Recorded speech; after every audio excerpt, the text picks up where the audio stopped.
Bonjour et bienvenue à notre nouvel épisode de J-Life Cancer. Les histoires vécues. J'aime les histoires. Mes confrères, eux, ils préfèrent les statistiques et les études cliniques qu'on appelle randomisées. Moi, je préfère raconter une histoire. Chaque témoignage va nous apporter ce qu'il manque à la statistique, c'est-à-dire le vécu. Quand on me dit par exemple que ce cancer entraîne une mortalité de 40%, eh bien on ne me dit pas ce qu'il en est des 60% restants. Et pourtant, je voudrais aussi leur témoignage. Mais je voudrais aussi l'histoire de ceux qui pourraient faire partie de ces fameux 40%, mais qui ne le savent peut-être pas encore. Et s'il y avait une leçon à tirer des statistiques, c'est qu'il n'existe dans la nature aucune règle fixe qui puisse s'appliquer à tous. Personne ne sait prédire le cours d'un cancer avec précision et les statistiques devraient rester simplement une information parmi tant d'autres. Nous avons tous entendu parler de guérisons miraculeuses, de personnes qui n'avaient plus que quelques mois à vivre et qui ont pourtant vécu des années, voire des décennies. Et pourquoi pas nous? Et pourquoi pas vous? Et pourquoi pas tous les cancéreux? Pour en revenir aux histoires, chacun de ces témoignages peut vous aider, peut nous aider à vivre. Car en dépit du temps qui passe, les histoires n'ont jamais perdu leur pouvoir de guérison. Et ce qui est surprenant, c'est que les personnes souffrant des mêmes maux aient des choses aussi différentes à raconter. On parle de la maladie, du mystère et du miracle de la santé, de la vie de tous les jours et bien sûr de la mort. Ces histoires vraies sont si passionnantes, si humaines, que j'ai compris qu'il fallait que je les partage avec vous en alternant épisodes témoignages et épisodes information médicale. En ce qui me concerne, je suis né en 1941 à Casablanca.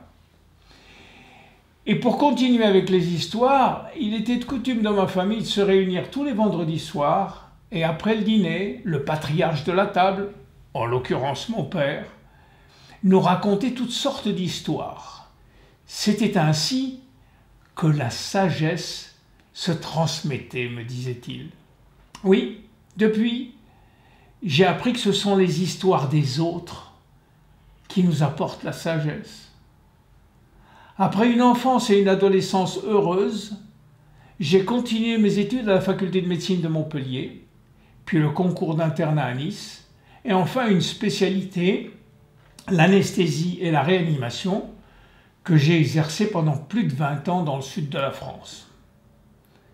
J'ai exercé ce métier avec passion, malgré l'intensité de l'effort physique et intellectuel qu'il fallait pour rester productif sans dormir souvent pendant plus de 48 heures. J'ai entretenu régulièrement les qualités les plus exigeantes du métier de médecin, l'esprit de décision, l'objectivité, la compétence, le jugement et la pensée analytique. J'ai toujours été fasciné par ce métier, surtout le volet anesthésie, qui était en fait notre pain quotidien. Ce que beaucoup de gens ne savent pas, c'est qu'il n'est pas obligatoire de faire dormir le patient. Et si on le fait, c'est pour son confort, mais aussi pour le nôtre. En fait, on place le patient dans un coma artificiel pour le protéger du scalpel du chirurgien, et puis il faut le faire revenir à la pleine conscience dans un délai relativement court. Et ce n'est pas toujours évident, car dans ce cas, l'échec ne peut pas être une option. Puis un jour, la fatigue et le stress quotidien ont eu raison de moi, et j'ai pris femme, enfants et bagages pour aller tenter le rêve américain. Il aura duré 7 ans sous le soleil torride de la Floride. Du rêve, oui, j'en ai tiré beaucoup d'expérience.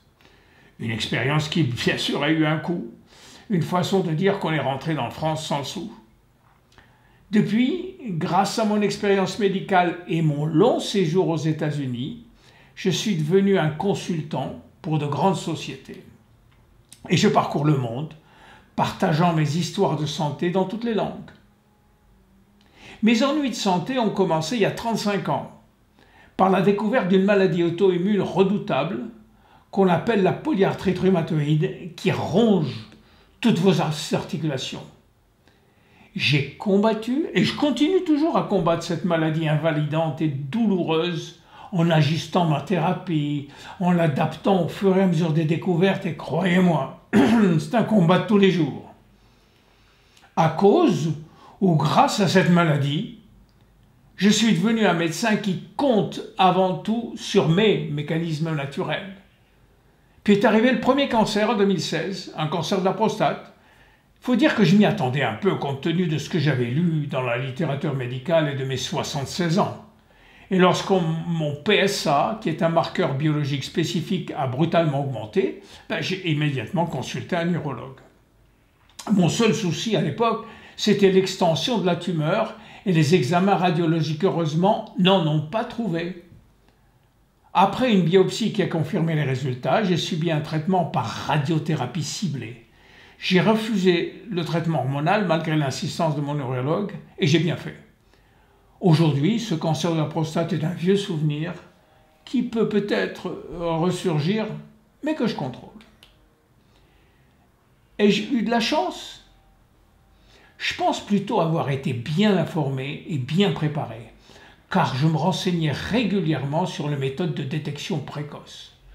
Ce cancer m'a surtout appris une chose.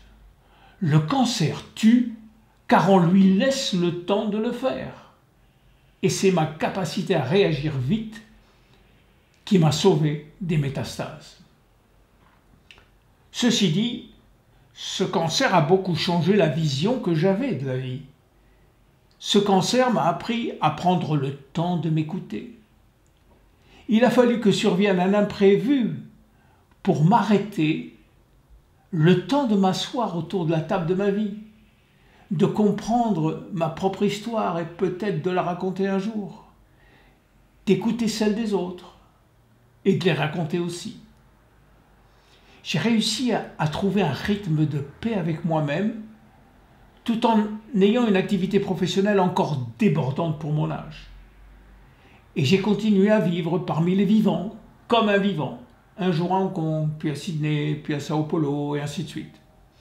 Et puis, patatras, on me découvre le 15 mars 2020 un cancer du foie lors d'un examen de routine en plein confinement dû au coronavirus. J'avais rien vu venir. Et je suis dans un premier temps anéanti. Puis j'étais seul. Les rues étaient désertes à cause du confinement. Pas un bruit pour me distraire. Bizarrement, je me revois enfant, accompagnant mon père à la synagogue le jour du grand pardon. Et il me montra une belle lampe au plafond. Et il me dit, « Cette lumière, mon fils, ne s'éteint jamais, car elle signifie la présence invisible et éternelle de Dieu. » Je n'avais jamais été pratiquant, aux grandes dames de ma famille, mais ce jour-là, j'ai pensé à lui, et le calme est revenu. Il y a probablement toujours une part de mysticisme dans la science. Je partagerai dans les prochains épisodes cette traversée de ce cancer qui ne fait que commencer. Alors à très bientôt dans notre prochain épisode. Merci.